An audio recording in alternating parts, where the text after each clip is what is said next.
বিশেষ কিছু করেই পাকিস্তানের বিপক্ষে রেকর্ড বদলাতে চায় টাইগাররা। রাওয়ালপিন্ডিতে ভালো করার প্রত্যাশা।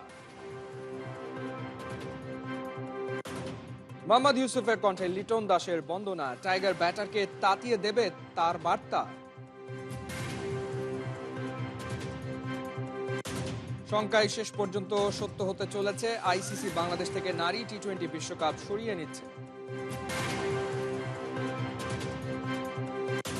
সাফ অনূর্ধ্ব 20 ফুটবলে প্রথম ম্যাচে শ্রীলঙ্কাকে হারিয়েছে বাংলা। সেমিফাইনাল নিশ্চিত করেছে লাল সবুজের প্রতিনিধিরা।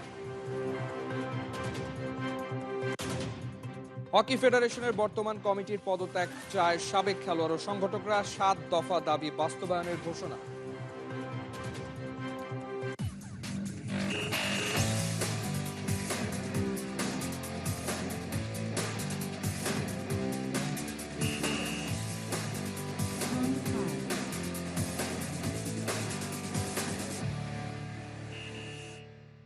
স্বাগত খেলা যুগে, আপনাদের সাথে আছি আমি ফাইম রহমান। বিশেষ কিছু করে পাকিস্তানের বিপক্ষে রেকর্ড বদলাতে চান নাজমুল হোসেন শান্ত। দলের প্রস্তুতি নিয়েও আছে দৃঢ় আত্মবিশ্বাস। টাইগার ক্যাপ্টেনের বিশ্বাস, খারাপ সময় কাটিয়ে পাকিস্তানের বিপক্ষে বিশেষ কিছু করবেন সাকিব আল হাসান। রাওয়ালপিন্ডিতে বাংলাদেশ সময় সকাল 11:30টায় শুরু হবে ম্যাচ। নাহিয়ান বিন জসিমের প্রিভিউ রিপোর্ট। গেল 2 যুগে বাংলাদেশ পাকিস্তান টেস্টের ট্রফি উন্মোচনের ছবিতে দু দলের ক্যাপ্টেন, ট্রফি আর ফ্রেমটা হয়তো অনেকবারই বদলেছে, কিন্তু সাদা পোশাকে পাকিস্তানের বিপক্ষে টাইগারদের পারফরমেন্সটা সেই একই রকম থেকে গেছে। 13 টেস্টের একটাতেও জয় নেই বাংলাদেশের। সান্ত্বনা বলতে মুলতান টেস্টে লড়াই করেও হেরে যাওয়ার সেই কষ্টের স্মৃতি। এবার পাকিস্তানের শান্ত অতীত ইতিহাস বদলাতে পারবে কি?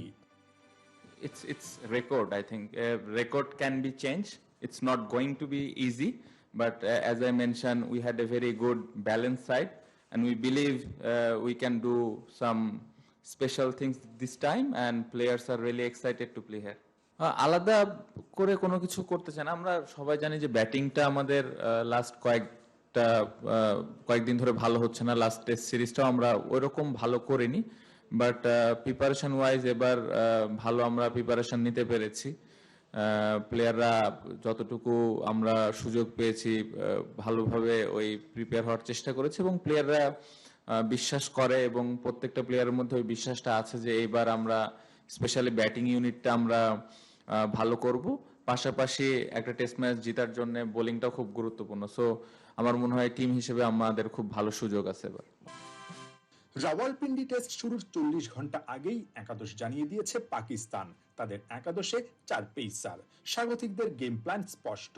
সবুজ উইকেটে ফাস্ট বোলাররাই করবে রাজত্ব। একই পরিকল্পনা নিয়ে কি একাদশ সাজাবে বাংলাদেশও?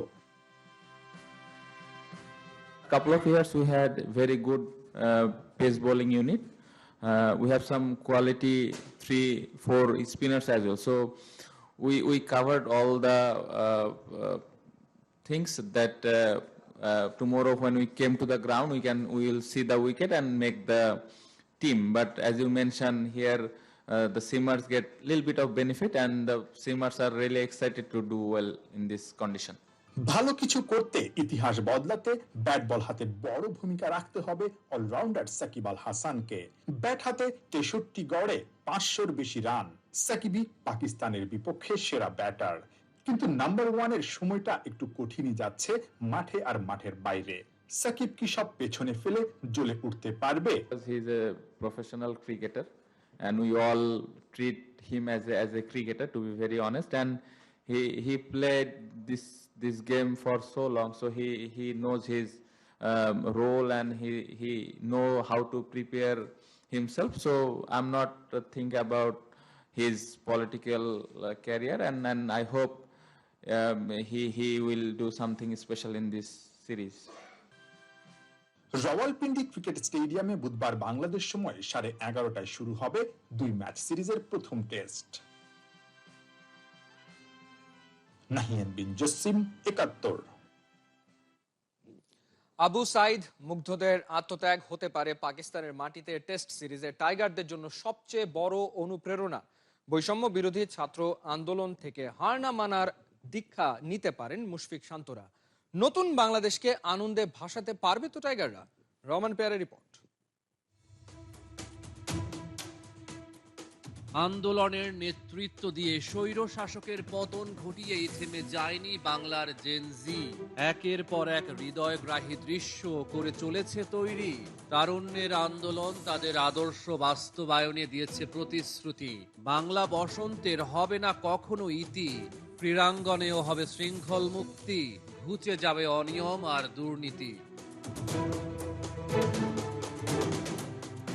শ্রীলঙ্কার সাথে বাংলা বসন্তের যোগসূত্র। 2 বছর আগে সরকার পতনের আন্দোলনে লঙ্কানরা ভুলে গিয়েছিল ধর্মীয় বিভেদ।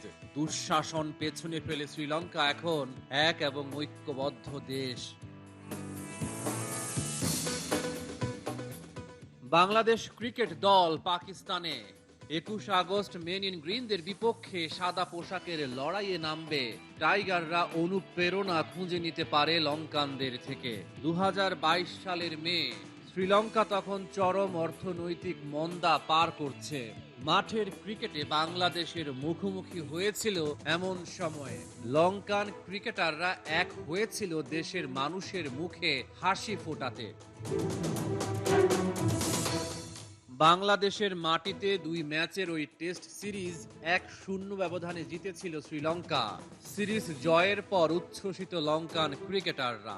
নিরোশান ডিকভেলার কণ্ঠে ঝরেছিল আনন্দ বার্তা। সব পেছনে ফেলে আমরা বাংলাদেশ সফরে এসেছি। কঠিন সময়ে এই সিরিজ জয় টনিক হিসেবে কাজ করবে। আমরা সবার জন্য আনন্দ নিয়ে ফিরছি। পাকিস্তান থেকে বাংলার জন্য আনন্দ নিয়ে ফেরার চ্যালেঞ্জ মুশফিকদের সামনে। ওদের রক্তেও নতুন স্বাধীনতার আগুন জ্বলছে। মাঠের খেলায় গুঁড়িয়ে দিতে পারবে তো পাকিস্তানকে? শান্ত মুশফিকরা সবচেয়ে বড় অনুপ্রেরণাটা খুঁজে নিতে পারেন আবু সাইদ মুগ্ধদের কাছ থেকে। হৃদয়ে জেলে নিতে পারেন লাল সবুজ। দুঃশাসন পেরিয়ে বাংলাদেশ আজ নতুন ভোরে। ওকে বোধহয় যে দূরত্ব থেকে গুলি করা হয়েছিল সেটা 22 গজেরও কম ছিল না? কত সাহস করে দাঁড়িয়েছিল সে। আমাদের ব্যাটসম্যানরা কিন্তু 22 গজের দূরত্বই থাকবে, কিন্তু আবু সাইদ তার চেয়ে কম ডিস্টেন্সে ছিল এবং সেটা প্রথম গুলি খাওয়ার পরে কিন্তু পড়ে যায়নি, দাঁড়িয়েছিল, কিন্তু সো দমে যায়নি। কিন্তু আমার মনে হয় ওই সাহসটা দেখাতে হবে আমাদেরকে, বিশ্বাসটা রাখতে হবে যে না, আমি উঠে দাঁড়াতে পারি। ওই বিশ্বাসটা রাখতে হবে, ওই সাহসটা দেখাতে হবে। পাকিস্তানে ঐতিহাসিক অর্জনের গল্প লিখে টাইগাররা সাইদ মুগ্ধদের প্রতি সম্মান জানাতে পারে। রহমান পেয়ার, 71।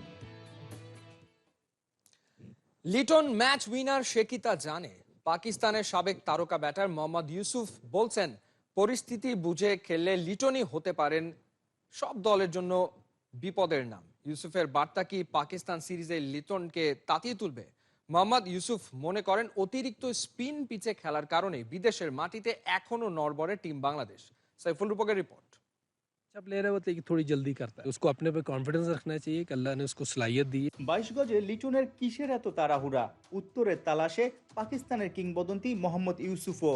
গেল মার্চেই লঙ্কানদের বিপক্ষে সিলেট টেস্টের দ্বিতীয় ইনিংসে 37 রানে 4 উইকেট হারিয়ে ধুঁকছিল বাংলাদেশ। অথচ ক্রিজে এসে প্রথম বলেই পেস বোলারের বিপক্ষে ডাউন দ্য উইকেটে গিয়ে সুইসাইড। এলকেডির শর্ট সিলেকশনে অবাক হয় দেশি বিদেশি ক্রিকেট বোদ্ধারা। মেধাবী ক্রিকেটারের ট্যাগ বছরের পর বছর ধরে সুযোগও দিয়ে যাচ্ছে বিসিবি, কিন্তু প্রত্যাশার অর্ধেকটাও কি তিনি পূরণ করতে পেরেছেন? 27 মাস হলো টেস্ট ক্রিকেটে সেঞ্চুরি নাই। লিটনের ব্যাটিং স্টাইলে মুগ্ধ, নিয়মিত ফলো করা ইউসুফও ধারাবাহিকতার অভাব দেখে বড্ড হতাশ। বুধবার শুরু পাকিস্তান সিরিজ। লিটনের সাহস বাড়তে পারে মোহাম্মদ ইউসুফের এমন বার্তায়। सम टाइम टेक्निकल चीजें होती हैं, सम टाइम मेंटली होती টেকনিক্যাল সমস্যার কারণে ব্যর্থ হতে পারে, কখনো মানসিক সমস্যার জন্য হতে পারে। আমার মনে হয় লিটন মানসিকভাবে দুর্বল থাকে। তার ব্যাটিং টেকনিক ভালো, তবে আরো বেশি ট্যাকটিক্যাল হতে হবে। পরিস্থিতি, পিচের অবস্থা, প্রতিপক্ষ বলারের শক্তিমত্তা এবং দলের চাহিদা বুঝে পরিকল্পনা করে খেললেই সে সাফল্য পাবে। ও এমন একজন খেলোয়াড়, ক্রিজে যত বেশি সময় থাকবে দলের সম্ভাবনাও তত বাড়বে। जितनी देर ग्राउंड में रहूंगा मेरी टीम जीतने के चांसेस उतने ही ज्यादा है, क्योंकि वो एक ऐसा प्लेयर है किसी टाइम भी कुछ भी कर सकता है। और वो लंबा खेलेगा तो टीम के लिए बहुत अच्छा। বাংলাদেশের বিপক্ষে টেস্টে পেস বান্ধব উইকেট তৈরি করেছে পাকিস্তান ক্রিকেট বোর্ড। স্বাগতিকদের একাদশে নেই একজন বিশেষজ্ঞ স্পিনারও, অথচ টাইগারদের বড় শক্তি স্পিন ইউনিট। দেশের মাঠের পিচে স্পিনাররাই ছড়ি ঘোরায়। মোহাম্মদ ইউসুফের চোখে বাংলার ক্রিকেটকে পিছিয়ে দেওয়ার সেটাই বড় কারণ। लीग खेलने आया था, मैंने उस वक्त भी इनसे कहा था, तमीम से और शाकिब से। ঢাকায় লিগ খেলতে গিয়ে তামিম সাকিবকে বলেছিলাম, যতদিন আপনারা ঘরোয়া ক্রিকেটের জন্য ভালো পিচ বানাবেন না, আপনাদের ভালো পেসারও তৈরি হবে না। ভালো পেসার না থাকলে কিংবা কিছুটা পেসার সহায়ক উইকেট না পেলে আপনাদের ব্যাটিং এর উন্নতিও হবে না। ঘরের মাঠে স্পিনার দিয়ে হয়তো জিতবেন, কিন্তু বিদেশে গিয়ে তালগোল পাকাবেন। कंट्री में तो अच्छा खेलेंगे, लेकिन बाहर जाके स्ट्रगल करेंगे। तो मेरा ख्याल है कि थोड़ा डोमेस्टिक में आपको विकेटें अच्छी करनी पड़ेंगी। গেল সপ্তাহে ইসলামাবাদে বাংলাদেশ এ দলের ম্যাচের সময় ইউসুফকে পেয়ে খুনসুটিতে বাতেন মুশফিকুর রহিম। নানা টিপসও নেন। বাংলাদেশের ক্রিকেটটা খুব কাছ থেকে দেখছেন। সাউথ আফ্রিকায় গেল ফেব্রুয়ারিতে ইউসুফের ছকেই বাংলার অনূর্ধ্ব 19 দলকে কোয়ার্টার ফাইনালে হারায় পাকিস্তানের যুবরা। সে সময় বাংলাদেশের ক্রিকেট নিয়ে স্মৃতি রোমন্থন করেন খেলা যোগে। मेरा पहला जो टूर था पाकिस्तान टीम की तरफ से वो बांग्लादेश में था 1997 में। 1997 সালে পাকিস্তান জাতীয় দলের হয়ে আমার ট্যুর ছিল বাংলাদেশে। ওই দেশের মানুষরা ক্রিকেটকে অনেক ভালোবাসে। আমি অনেক অনুপ্রেরণা পেয়েছি। মোহামেডানের জার্সিতে ঢাকা লিগ খেলেছি। সাকিব, তামিম, মঈন আলীদের পেয়েছিলাম সেবার। অনেক মজার স্মৃতি আছে। आगे भी खेलने का, तो वो पाकिस्तान में भी आके खेले एक दो सीरीज हमारे खिलाफ। कौन आपको स्लेजिंग करता था? हाँ नहीं, स्लैजिंग नहीं, लेकिन महमूद के साथ मेरी हो जाती थी बात। खालिद महमूद हाँ, खालिद महमूद का, जो अभी आप लोगों का वो है डायरेक्टर है, उसके साथ সাইফুল রূপক, 71। गेम में हो जाती हैं चीजें, लेकिन ये একাদশে কোনো স্পেশালাইজড স্পিনার রাখবেন না, সাফ জানিয়ে দিয়েছেন জেসন গিলেস্পি। পাকিস্তান কোচের এই ট্যাকটিক্স নিছক ক্রিকেটীয় নাকি বাংলাদেশকে তাচ্ছিল্য? যে ঝুঁকি নিয়েছে পাকিস্তান, তার জবাব দেওয়ার সামর্থ্য যোগ্যতা কি আছে শান্তদের? রাওয়ালপিন্ডি টেস্টের ট্যাকটিক্যাল বিশ্লেষণ মাদি হাসানের কাছে। বটগাছের শেকড়ের সাথে মাটির যেমন দৃঢ় সম্পর্ক, উপমহাদেশের উইকেটের সাথে স্পিনারদের তেমন, বিশেষ করে টেস্ট ফরম্যাটে। যদিও আধুনিক যুগের পিচের চরিত্র বদলে ফেলার নানাবিধ কারিগরি বের করে ফেলেছেন টনি হ্যামিংয়ের মতো নামজাদা কিউরেটর, তবে সাবকন্টিনেন্টে যে কোনো সয়েলে সাদা পোশাকের ম্যাচে অন্তত একজন বিশেষজ্ঞ স্পিনার নেই অল আউট পেস অ্যাটাক নিয়ে আক্রমণ সাজানোর দুঃসাহস একদমই হাতে গোনা। রাওয়ালপিন্ডিতে সেই বিরল সাহসটাই দেখাতে চলছেন পাকিস্তানের কোচ সাবেক Australian pacer Jason Gillespie. British শাসনের সাহেবদের সেই একরোখা বাতিকটার মতো সবকিছুতে নিজেদের নিয়মে চালাতে চান অস্ট্রেলিয়ান ইংলিশরা। ফরেন কোচদের বিপক্ষে সব সময়কার অভিযোগ, উপমহাদেশের টিমগুলোর উন্নতিটা করতে হবে উপমহাদেশের স্বকীয় বৈশিষ্ট্যকে সম্মান করে। সেটা মানতে চায় না তাদের উঁচু নাকগুলো।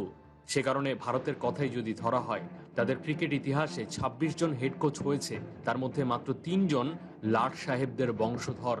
বাংলাদেশের বিপক্ষে টেস্ট সিরিজে জেসন গিলেস্পির অল আউট পেস অ্যাটাক স্ট্র্যাটেজির সমালোচনা করেছে পাকিস্তানের সাবেক।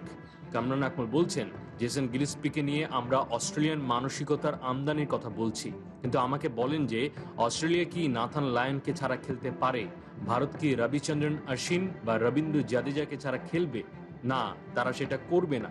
আপনার আবরারের মতো ট্যালেন্টেড স্পিনার আছে, তাহলে স্পেশালাইজ স্পিনার ফেলে দিয়ে আপনি কি করে একাদশ বানাতে পারেন? অবিশ্বাস্য। প্রাসঙ্গিক যে বোলার জেসন গিলেস্পি একবার বাংলাদেশের বিপক্ষে করেছিলেন ডাবল সেঞ্চুরি, পাত্তা না দেওয়া সেই মানসিকতায় কি তিনি এখনো বয়ে বেড়ান?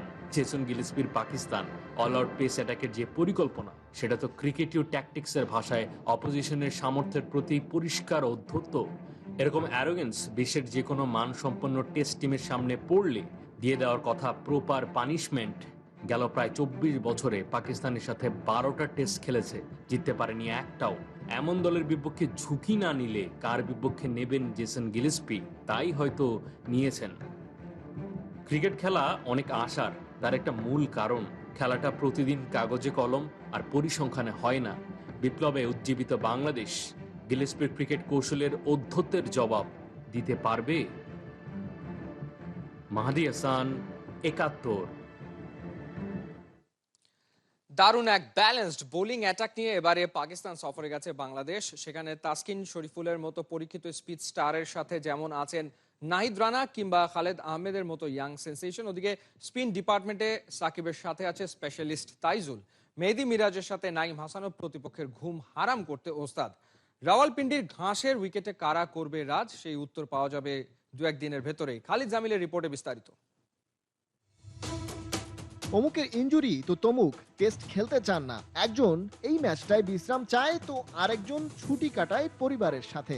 যে কোনো সিরিজ বা টুর্নামেন্টের দল ঘোষণার আগে পরে এমন সব নাটকীয়তার ঘন ঘটায় শেষ পর্যন্ত কখনোই যেন মনের মতো স্কোয়াড গড়া যায় না।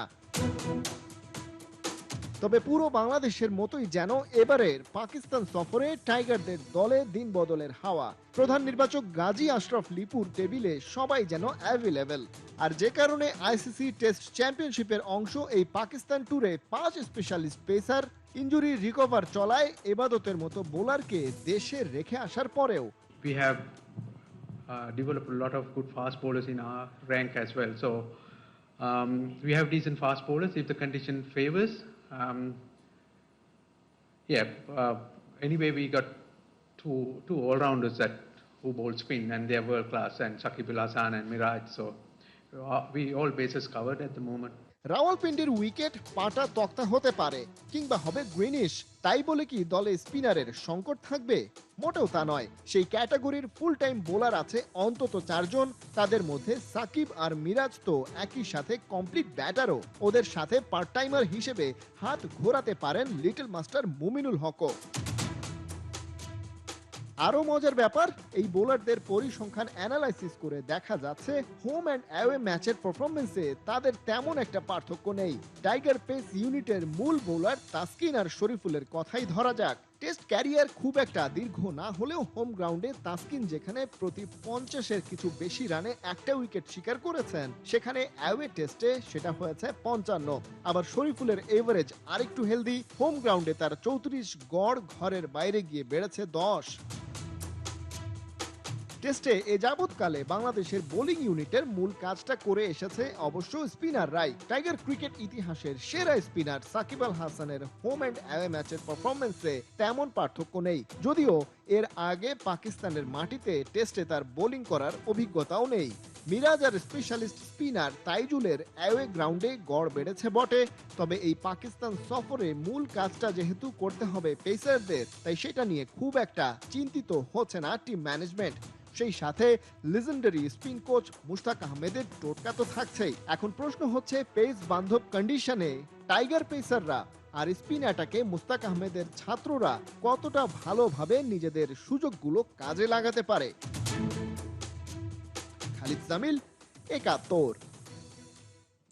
শঙ্কাই শেষ পর্যন্ত সত্যি হয়েছে। বাংলাদেশ থেকে সরিয়েই নেওয়া হয়েছে 2024 সালের নারী টি-20 বিশ্বকাপ। নতুন ভেন্যু সংযুক্ত আরব আমিরাত।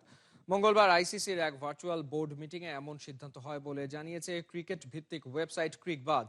3 থেকে 20 অক্টোবর ঢাকা ও সিলেটের দুটি ভেন্যুতে হওয়ার কথা ছিল এবারের নারী টি-20 বিশ্বকাপ, কিন্তু আইসিসির ভার্চুয়াল সভায় বাংলাদেশের নিরাপত্তার প্রসঙ্গটি তোলা হয়।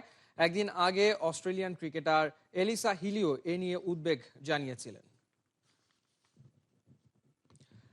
সাফ অনূর্ধ্ব 20 ছেলেদের ফুটবলে প্রথম ম্যাচে শ্রীলঙ্কাকে হারিয়ে সেমিফাইনাল নিশ্চিত করেছে বাংলাদেশ। মিরাজুল ইসলাম ও পিয়াস আহমেদ নোভার স্কোরে লাল সবুজরা জিতেছে 2-0 গোলে। গোল করে ছাত্র জনতার আন্দোলনে প্রাণ হারানো শিক্ষার্থী আবু সাইদ ও মীর মুগ্ধকে স্মরণ করেছেন মিরাজুল। অনুবাপী রিপোর্ট। ছাত্র জনতার আন্দোলনে শহীদদের হৃদয় ধারণ করেছেন ফুটবলার মিরাজুল। অনুপ্রেরণার প্রদীপ জ্বলেছে ওর মনে, উদযাপনেও মেতে ওঠেন শহীদ স্মরণে। ঘটনাটা নেপালের কাঠমান্ডুতে। আওয়ামী লীগ সরকার পতনের পর নতুন এক বাংলাদেশের প্রতিনিধি হয়ে ওরাই প্রথম আন্তর্জাতিক ম্যাচ খেলতে নেমেছে দেশের বাইরে। সাফ অনূর্ধ্ব 20 ছেলেদের ফুটবলে প্রথম ম্যাচে শ্রীলঙ্কার বিপক্ষে 17 মিনিটেই নিশানার খোঁজ পান মিরাজুল। গোল করেই জার্সির ওপর আলাদা একটি টি শার্ট পরেন তিনি। সাদা ওই টি শার্টে কালো কালিতে লেখা ছিল, মুগ্ধ আর আবু সাইদের স্মরণে মনে রেখো, যুদ্ধ করে রক্ত দিয়ে দেশ পেয়েছি। আন্তর্জাতিক ম্যাচে যে কোনো বার্তাকেই অপরাধ হিসেবে দেখা হয়, সেই জন্য রেফারি হলুদ কার্ড দেখিয়ে সতর্ক করে। গোল করার পর মিরাজ জেনে বুঝেই হয়তো এমনটা করেছেন। নিজের গোল উৎসর্গ করেছেন ছাত্র জনতার অভ্যুত্থানে প্রাণ হারানো আবু সাইদ আর মুগ্ধকে। শ্রীলঙ্কার বিপক্ষে ফার্স্ট হাফে 1-0 গোলে এগিয়ে থাকা বাংলাদেশ দ্বিতীয়ার্ধে পায় আরো একটা গোলের দেখা। স্কোরার পিয়াস আহমেদ নোভা। জয় দিয়ে শুরু লাল সবুজদের সাফ অনূর্ধ্ব 20 মিশন। প্রতিপক্ষ শ্রীলঙ্কা প্রথম ম্যাচ হেরে চাপে ছিল। এটা ওদের জন্য ডু অর ডাই ম্যাচ। ওরা বারবার অ্যাটাকে এসেছে, আমরা সেই সুযোগটাই নিয়েছি। কাউন্টার অ্যাটাকে আমাদের ছেলেরা গোল পেয়েছে। টানা 2 হারে শ্রীলঙ্কার বিদায়। সেমিফাইনালে বাংলাদেশ। বৃহস্পতিবার স্বাগতিক নেপালের বিপক্ষে লাল সবুজরা লড়বে গ্রুপ সেরা হওয়ার লক্ষ্যে। অর্ণব বাপি, ৭১। চলছে খেলাযোগ সরাসরি সংবাদ এবং অনুষ্ঠান দেখতে চোখ রাখুন ৭১-এর ফেসবুক পেজে এবং সাবস্ক্রাইব করুন ৭১-এর ইউটিউব চ্যানেলে। ৭১-এর সাথেই থাকুন।